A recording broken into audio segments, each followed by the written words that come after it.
Learn how to create, sustain, and scale up your print-on-demand business with the latest tips, guides, and strategies to help you start selling and making money today. Welcome to the Sales on Demand Show. And here's your host, Adam Schneider.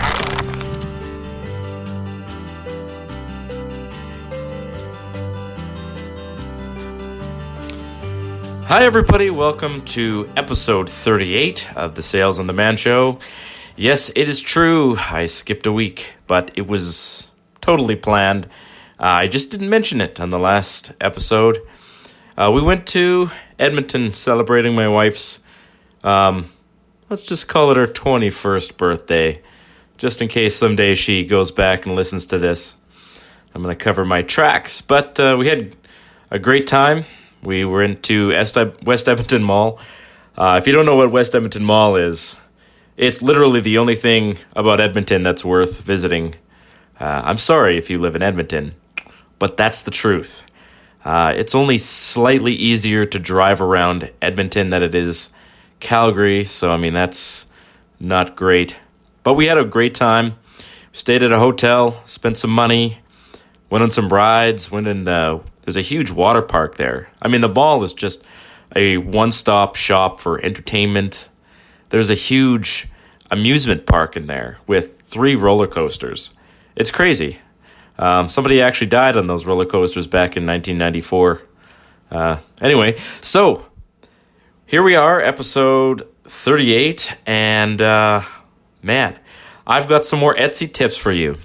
In fact, I decided I'm going to call this episode, or title it, I'm going to say it's 5 insider tips for selling on Etsy. How's that for a clickbait title, right?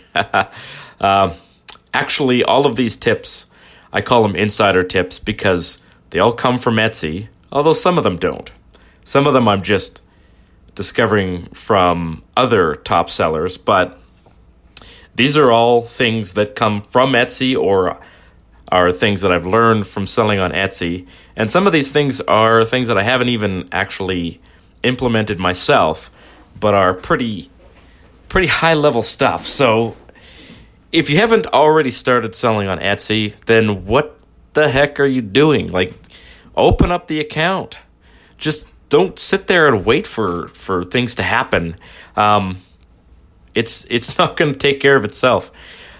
You know, they call this passive income, but realistically, there is some work involved in this. Lazy people will not be successful. Once I get things going, I expect them to pay off in time, but I did spend a lot of work doing this in the very beginning, and it's now paying off for me big time. So for me, what's happening is it's still pretty quiet. And I wasn't sure what I was going to see for sales velocity this year, but it's not super amazing. I mean, I get a couple of good days where I crack $200, but still on average, it's about $100 a day, which is pretty much my normal average, maybe even below average. But looking through my sales history on Amazon, you can actually go and just look back on all of the sales you've made on Amazon, particularly. Etsy, they keep changing the statistics and stuff. It's really annoying. But on Amazon, I saw that November 1st was kind of like this switch that, you know, you throw the switch and all of a sudden people are like, hey, it's Christmas. I need to go Christmas shopping. So I noticed that November 1st was kind of like almost an instant doubling of the number of sales I was making per day and almost like a tripling. But here's the trick. If you're going to send FBA product to Amazon, it needs to be in. It needs to be in the mail pretty much by like this week. Amazon wants all of your products in stock by November 6th for the holidays. Now, I think they keep receiving product all the way up until like the end of November, but there comes a point where you can't actually ship anything else in. They're just way too busy for them to actually process your stuff. I mean, they might receive it, but they're not going to process it. So if you're trying to send in FBA product, which I'm all done doing, You need to get it in now, because by mid-November, it's not going to be there in time. Even if it gets shipped in time, it's not going to be processed in time. So get going on that. And remember that we have, in November, there's something called Black Friday. And that's usually a pretty good selling period. Last year, Black Friday, which was, I think it was like the 23rd or something of November, it was my record selling day up until that point. I've since beaten that record like a bunch of times, but up until that point, I hadn't seen that many sales in one day. Now in December, I had 5 or 6 days that like tripled that for the number of sales per day. But then I ran out of stock on a bunch of stuff, and I was like, oh, that sucks. But you know what? That is what it is. So yeah, that's what I'm kind of waiting for. I'm waiting for November 1st. Still adding products to both Amazon and Etsy.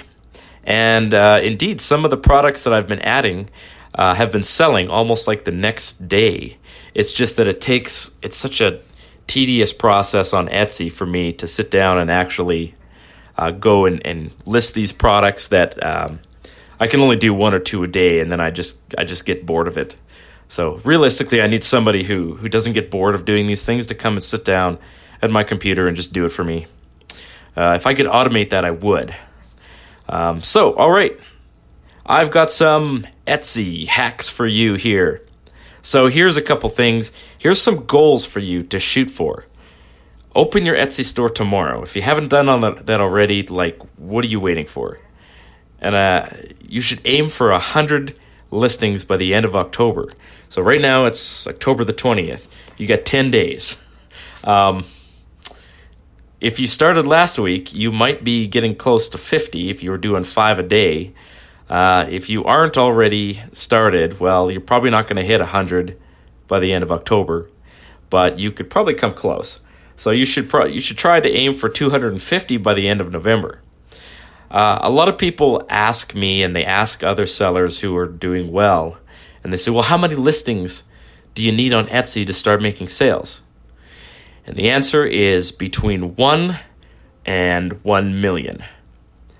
And that is the best I can do for you, because it has nothing to do with the number of listings that you actually have. I actually have 200 and, let's take a look here. I have fewer than 300 active listings on Etsy. And right now I'm averaging like 2 or 3 sales per day. Etsy's starting to really do pretty good for me. But what I'm doing is that I have a whole bunch of listings that expired, and I just basically didn't renew them because they didn't sell. So anything that doesn't sell, I just let it go. I'm not going to sit here and fiddle with listings that I know are not going to make a sale. Anything that has made a sale, I renew it and let it go again, see if it make another sale. You know what, even if it makes just 1 sale every year, I mean, how long did it take me to actually make that thing, right? Maybe like 10 minutes, 20 minutes. I mean, if I'm making $7 off of that 20 minutes every single year, I mean, it's probably worth it. But, I mean, 2 sales is probably the minimum that I'll keep a product at. 1 sale doesn't really excite me. You know, people will buy almost anything, but when something is really good and it gets like 5, 6, 7, 8, 20 sales, then yeah, I'm going to keep that sucker. So let me go back to my thing here. Yeah, so I got some mega hacks for you guys. How do you like that for a clickbaity title? All right, so I got 5 tips. Let's start with number 1. So you need to go out and get the free version of a online software program called Etsy Rank. If you've never used a software program, it's basically a website that accesses your Etsy store and gives you tips on how to improve it. So some of the tips will be useful, some of them will not. But the real value in Etsy Rank is getting keyword ideas so that you can add keywords into your title and into your tags, because That's how you're going to be found on Etsy, is your title and your tags. You need to make those good. A good product with good title and good tags is probably going to sell.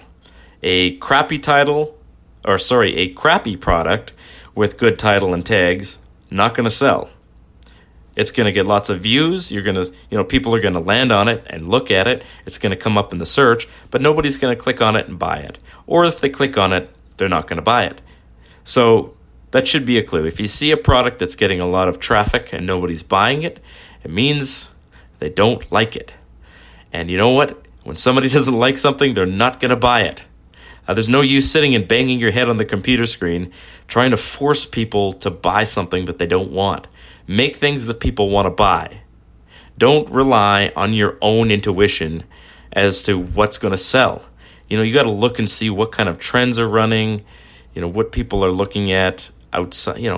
Go and do a Google search for, something like mug for dad, mug for mom, gift for dad, gift for him, and then see what comes up.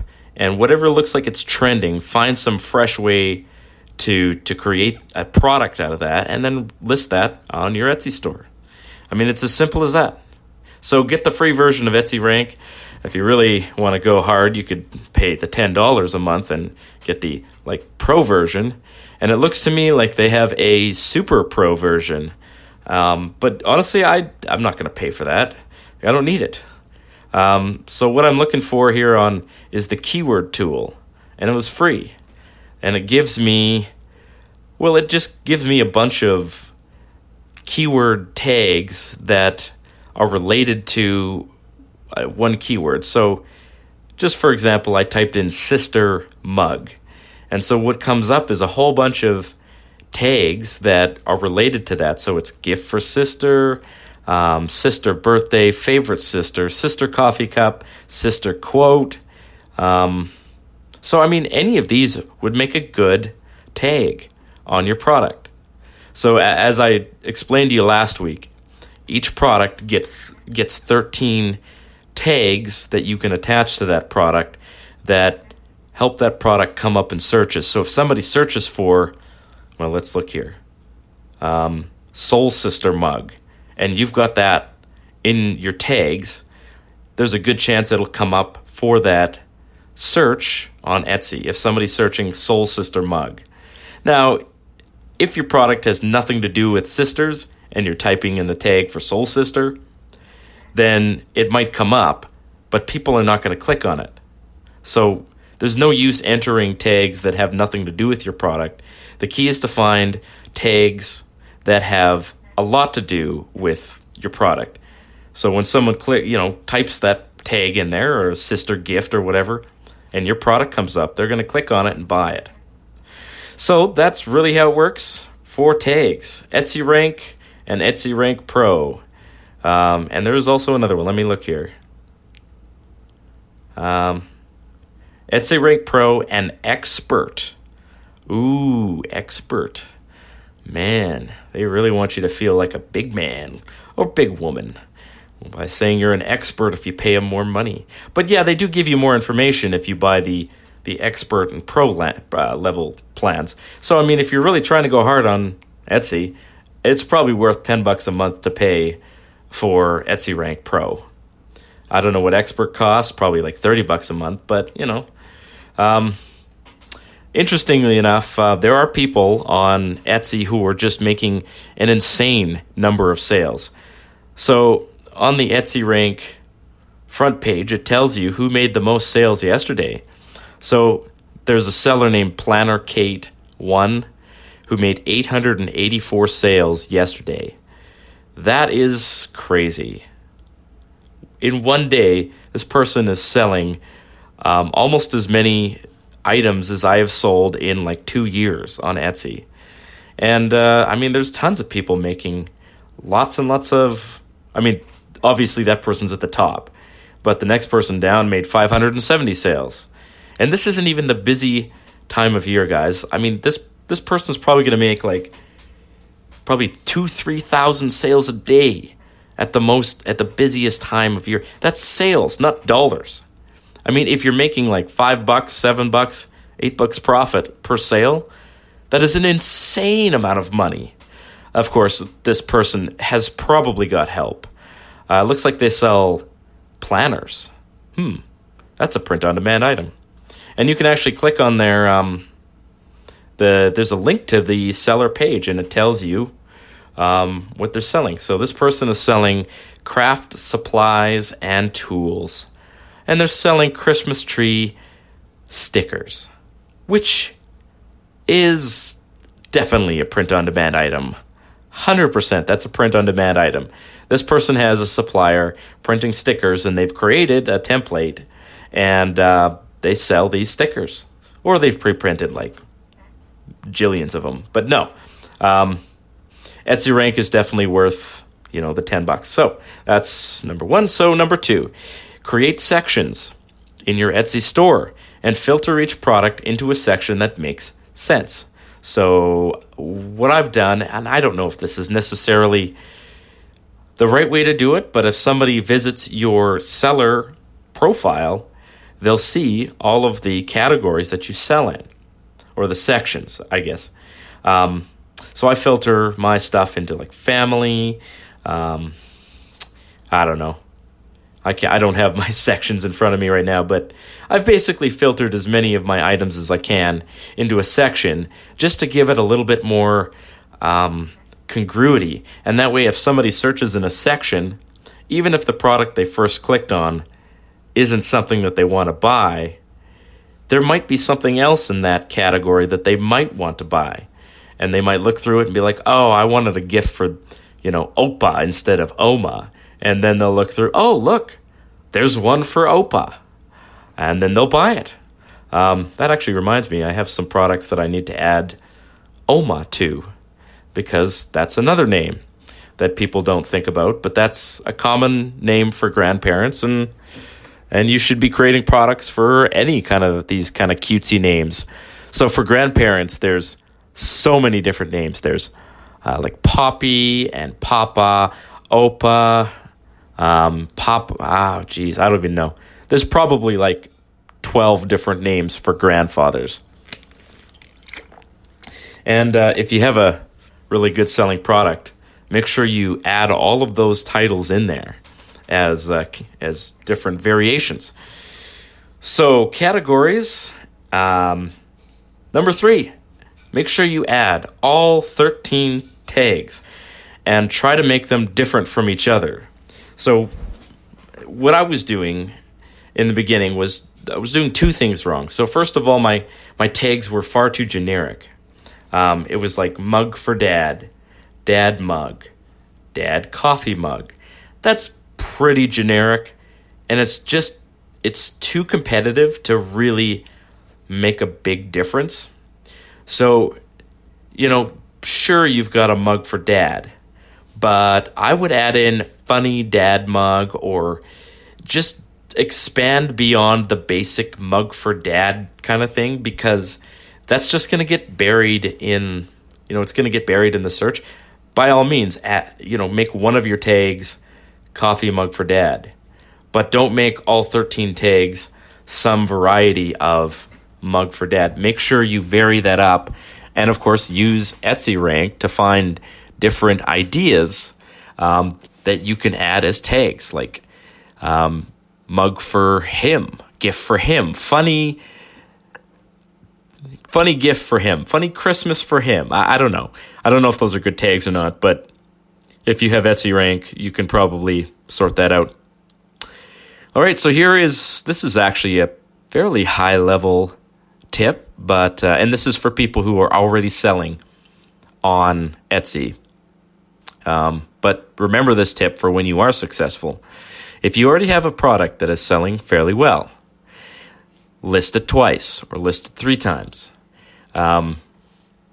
This is not, unlike on Amazon where you're not supposed to do this, Etsy doesn't care if you list the same product but with a different title and tags, because, I don't know, they just don't care. And in fact, many shops that don't sell print-on-demand items, they sell like, homemade items, like actually handmade things, where they sit down, like a sucker and make this item at home. The people who sell those kinds of items, they'll usually add, especially if it's a high-end item like a painting or something, they'll usually create several different listings for that same item, and they'll probably use the same picture, but they'll use a different title to try and capture a different customer and get them get it in the search. I'm trying to think of a way that you could do this. So you got a mug for Dad, and it's a funny mug. You could list it under, like if it's a trending item that you're trying to get, based on some kind of pop culture theme. And again, I guess I'm not suggesting that you create products that infringe on people's trademarks, but if you're implying something, I guess there's a fine line. If you're implying Star Wars, Dad, but don't say Star Wars on it, because that's an infringement of trademark, and you'll get that taken down pretty quick. But you can list it under funny Dad mug, or pick a different, try to capture the trend and put that as the other title. I haven't actually done this, so I'm not sure exactly how it could be done or would be done, but there's nothing wrong with experimenting and seeing what happens. I mean, you do have to pay the 20-cent listing fee, but if you can't afford 20 cents to test something out, then go work a job, because you probably shouldn't be a business owner if you can't risk 20 cents. So if you're using Gear Bubble and you have the integration, which I do, create a separate campaign and just integrate both, the same product but with different titles. And that way, both of those items will be on the integration. And when someone buys it, it'll be integrated. You won't have to fulfill it manually, which is annoying. All right, so tip number 5. Etsy products tend to be more fancy and sassy and trendy. And that's all I really can say about that. If you don't know what I mean by fancy, sassy, and trendy, just go and look on Etsy and see what's already selling. You will see that it's fancy and sassy and trendy, and there's a lot of swearing in the title, and there's like some crude things that people say, and it's like, ha ha ha ha, ha, gross. But some people like those things, right? So I know that, some people are like, oh, I don't want to make any coffee mugs with swearing in the title. Well, you know what? I get that. My wife isn't a big fan of that, but they sell. That's just the facts. They sell. Now, I'm not adding any words in there that I haven't used in the privacy of my own work van or anything like that. But, I tend to not swear too much in public because, I'm trying to set a good example for my kids. And, I'm a church-going guy. I don't really like portraying that kind of thing. But, if people are buying a product that has the F word on it, and you know what? Fine. I'll put it on there. I don't care. It's money, man. So, you think that 5 of these tips is good enough, but what you didn't know is that I have 2 bonus tips for you. All right? Are you prepared for some bonus tips? All right. Here they come. Bonus number 1. Create a few personalizable products, and make sure you add personalized and customized into the tags, but be prepared to receive messages from customers regarding these products, because when somebody wants customization, they're going to contact you and be like, hey, can you? And sometimes they get really, really specific about what they want to say. And oftentimes, and this is kind of funny, when you get an order that's not customized, the customer can enter like a gift message or whatever in there. Now, I don't add gift messages to anything. I can't. I have no way of adding gift messages, but sometimes I'll just see them in there, and I don't even tell the customer. I just shipped the item, and I've yet to have a complaint about that. It's really strange, and I know that, you might see that and be like, oh, what? Somebody wants to add this gift message? How do I do that? Is there a way I can do that? And you might be spinning your head around looking for whatever. But just please trust me. There is not only you can't add it if you're integrating with. Okay, here's an example. Somebody bought a coffee mug and they added a little message and it says, "Don't break it right away. I've got 2 hours in the pool. Love, your favorite brother." Okay, so that one shipped on September 21st. And guess what was not on that package or in the box? There was no message from the brother. And I have yet to hear anything back from that customer, and I'm sure I could scroll back through the other 1,000 sales that I found, and I would find tons of messages. Here's another one. "Happy 80th. Knew you would love it." Yeah, I just ignore those because I can't add that anyway, and it doesn't matter.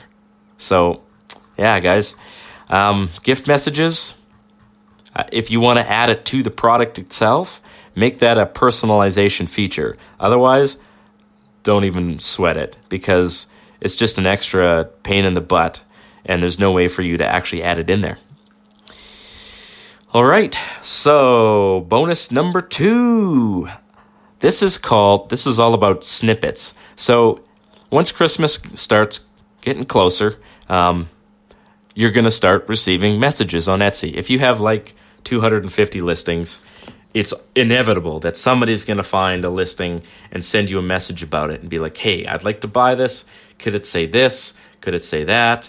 So once you start getting a lot of messages, you can actually prepare a list of responses. Instead of sitting there and typing in a response on your phone, because you'll get these messages on your phone, and if you're like me, when you have an unanswered message, it creates anxiety. I do not like having a customer that's contacted me that I haven't replied to. I almost always will reply right away. But if you work at a job that you're not allowed to use your phone or have your phone, what you can do is you can set up an automated response system. And let me go here and find it. Yes, there's a couple of things you can do. So there's auto reply. So you can type a message in here that the customer will automatically receive as soon as you basically receive a message from anybody. If you don't answer it within an hour, it sends this automatic reply. I mean, it's kind of like an out-of-office message, right? It'll say something like, "Thanks for contacting my shop. I will read your message and respond to you within 1 day." And, it's just kind of like a boilerplate thing, right? But it tells the customer that you're responding to their message, even if it's not the response that they were actually hoping for. You will get to them eventually. Now, you can also save different responses. So here's an example. I get a ton of questions on how to track a product because it's actually not intuitive how to do tracking. Most customers, they don't know that you can take the tracking number and just copy and paste it into Google and then press enter. And it'll come up right away with the link to track your product. It doesn't matter which company it's being shipped with. In fact, if you don't know what company it's shipped with, you'll find out as soon as you enter that tracking number, just the digits, just the number, into Google search or just into the top of your HTML browser. Just enter the number and then press enter. It'll come up right away. Sometimes it'll come up with 2 links. So you probably click on the first one, you'll find the tracking number right away. Most customers don't know that. And Etsy, the tracking, there's a little widget that tells the customer, that helps the customer track. It sucks. It's trash. It's garbage, to be honest with you. And then if there's customers from Canada, sometimes the tracking number doesn't even work in Canada because our postal system is basically, how do you say, what's a really polite way to say flaming dumpster? It's let's say it's raccoon bait. I'll say it's raccoon bait. So we have a not ideal Canadian Post system. Anyway, I have had some issues with Canada Post. I'm not happy with their service, and the fact that they're a monopoly doesn't make that any better. So anyway, so you can save replies, and particularly for the questions about shipping, you can save a long blurb about how to go and copy and paste the tracking number into the search bar and come up with the tracking number and just send it. You don't have to type it all out every single time.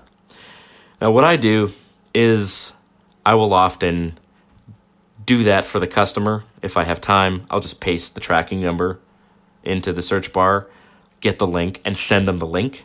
Because honestly, some people, and I mean this in the nicest way, the politest way, but some people are too, what's a polite way to say stupid?